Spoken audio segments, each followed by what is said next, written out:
decorate Kay and Elle's wedding cake with me, part 3. In part 2, I continued with the decoration, adding some more detailing using textured fondant and also stenciling using royal icing. I made sure to incorporate the color theme, which was white and yellow. I also made the flowers, which I'll be using to decorate the cake at the venue. Speaking of venue, I loaded up the car and now I'm heading off on a 2-hour 30-minute journey to Newark. Now for the part you've all been waiting for, the setting up of the 10-tier wedding cake. It took me over an hour to set up the cake, from stacking to adding the florals. What I'm using here is royal icing to basically glue all the tiers together. If you've been here since part 1, you'd know that the bottom 5 tiers are fake and the top 5 tiers are real. I'm just adding some pressure to make sure that the tiers have really stuck together. Because this cake is so tall and the 5 bottom tiers are fake, I made sure to add a slice of cake in one of the fake tiers so the couple could do their cake cutting easily. And the yellow colored tier is where the slice of cake is hidden, and I did mark it so the couple would know where to cut. Now let's talk about the stacking of the real tiers. As you can see, I was actually struggling here, and then my mom came to the rescue. She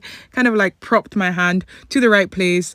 It was so heavy, and also, you know, I was having to drop it from a height, so that just made it a lot more difficult. From 2-tier to 10-tier cakes, structure is very important, so I made sure to add my dowels to hold up the weight of the rest of the cakes that would be going on top. And it was at this point my mom reminded me that I forgot to add royal icing in between the tiers. So we teamed up, I lifted the cake and she added the royal icing, and I was good to continue. So